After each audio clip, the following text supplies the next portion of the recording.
Bueno, Carabineros solicitó al distribuidor de perdigones un informe para poder aclarar la composición de las municiones, luego de que el Departamento de Mecánica de la Universidad de Chile advirtiera que solo el 20% es de goma y el resto un núcleo metálico con plomo y otras sustancias. Claro, recordemos que de acuerdo a datos aportados solo por el Hospital del Salvador, entre el 19 de octubre y el 13 de noviembre se presentaron 193 pacientes con trauma ocular severo, uno de los temas evidentemente más graves que hemos visto en el último tiempo. Estamos a esta hora con el abogado exfiscal Carlos Gajardo, quien además representa a Gustavo Gatica, una de las víctimas justamente de daño ocular. Carlos, muchísimas gracias, buenos días. Buenos días, Andrea. Bueno, partir preguntando por el estado de salud de Gustavo Gatica. Hemos tenido alguna información de parte de la clínica donde se encuentra hospitalizado. ¿Cuál es su situación el día de hoy? Bueno, se encuentra efectivamente hospitalizado y se han intentado hacer operaciones para intentar recuperar al menos la visión de uno de los ojos. Entiendo que está fijada una nueva intervención para el día miércoles, si bien los doctores han sido extremadamente cautos con las posibilidades de que pueda recuperar la visión de un ojo. Abogado, bueno, me imagino que en el proceso de defensa ustedes también intentan tener acceso a la información respecto a la composición de los balines. ¿Qué información manejan ustedes respecto de cómo están compuestos los balines que utiliza Carabineros desde la investigación de la propia defensa? Bueno, preliminarmente, antes que saliera este estudio de la Universidad de Chile, ya habían bastantes antecedentes de que no era real la información que se estaba dando por el gobierno y por Carabineros, de manera incluso oficial, ante la Comisión Interamericana de Derechos Humanos en Quito, de que los balines eran exclusivamente de goma, y esto por diversos motivos, entre ellos por los análisis que habían hecho in situ los propios médicos, y además porque incluso en las radiografías, cuando quedaba alojada alguna bala al interior del cuerpo, se daba a conocer por la radiografía que efectivamente su composición no era exclusivamente de goma, se veía una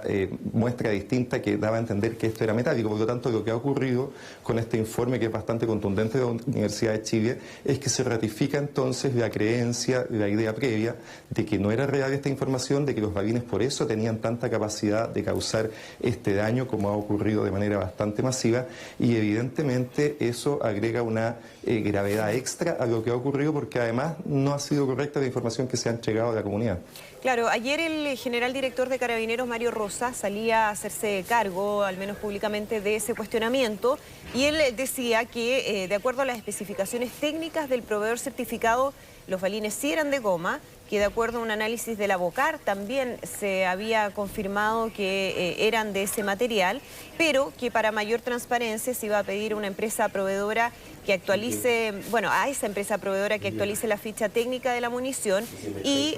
que un laboratorio externo y una universidad extranjera también pudiesen hacer un análisis. ¿Es suficiente la respuesta que da Carabineros frente a este cuestionamiento?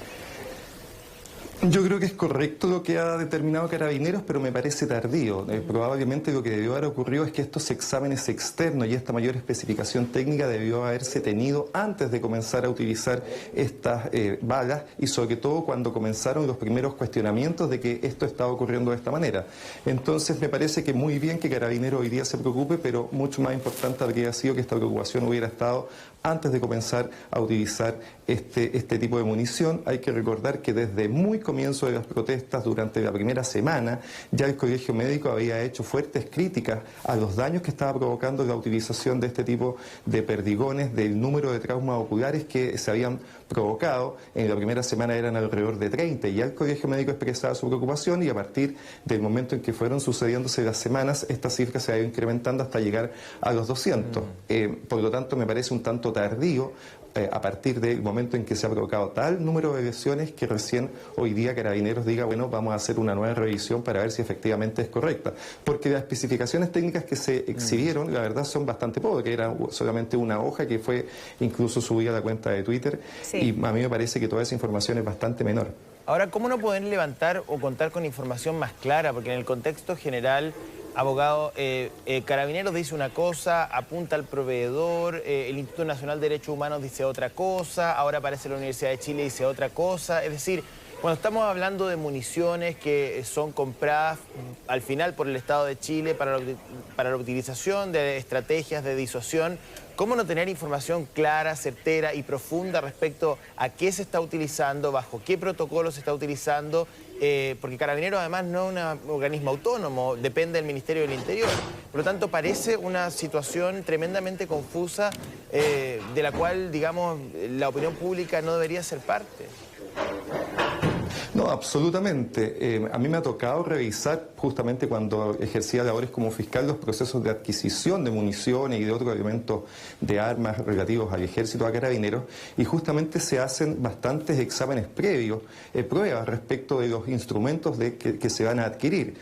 Uno habría esperado probablemente que eso se hubiera hecho también en estos casos. Son adquisiciones bastante importantes que efectúa Carabineros, que se pagan con fondos de todos los chilenos, y por lo tanto uno habría esperado que algo tan relevante como es la manera en que se va a intentar disuadir manifestaciones públicas, los exámenes, las pericias que se hubieran hecho a los implementos que van a ser adquiridos hubieran sido más profundos. Ello evidentemente no fue así, y bueno, hoy día lo que tenemos son informes de organismos bastante autónomos, como es la propia Universidad de Chile, que creo que por las garantías que nos otorga como universidad es una prueba bastante importante para determinar que efectivamente la información que ha dado Carabineros no es la correcta y que, insisto, es la que ha terminado provocando tal gravedad de lesiones, porque...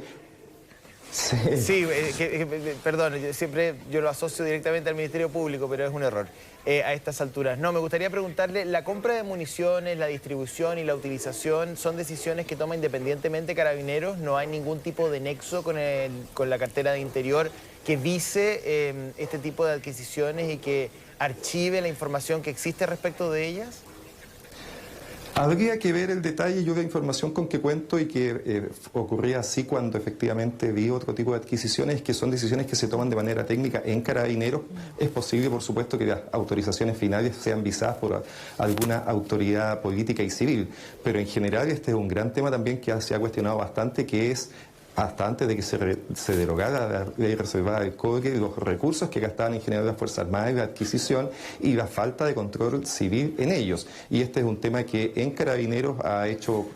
cuestión no solo ahora, sino que hace bastante tiempo, con lo que ha ocurrido con la Operación Huracán, con el caso Catrillanca, etcétera. Tenemos un problema efectivamente de falta de control civil y sobre todo de falta de control externo en Carabineros. El caso efectivamente de los dineros mal gastados tiene que ver mucho con eso, con falta de control externo. En estos casos también, creo, debiera haber mayor control externo para determinar la veracidad, sobre todo, de la información que se entrega. Ahora, desde el punto de vista legal, abogado, ¿qué podría ocurrir si es que se confirmase a través de estos peritajes externos que efectivamente estos balines o estos perdigones no son solamente de goma, sino que tienen otros compuestos, distinto a la versión que ha dado Carabineros hasta ahora? Bueno, nuestra participación, en este caso representando a Gustavo Gatica y a su familia, evidentemente tiene que ver con determinar quiénes fueron las personas que realizaron los disparos, el tirador específico, pero a partir de ello también, y ha sido también el encargo que nos ha hecho la familia, es determinar las responsabilidades no solo políticas, sino penales que pueden existir más arriba respecto de las personas que dirigieron la operación específica, pero también respecto en general a las autoridades de Carabineros que han incidido en la manera en que se ha efectuado esta represión, justamente porque este no es un caso aislado, no es una situación episódica en que Gustavo Gatica haya salido lesionado, sino que hay demasiados casos en la misma situación que tienen que ver, junto con la mala utilización o con la utilización de estas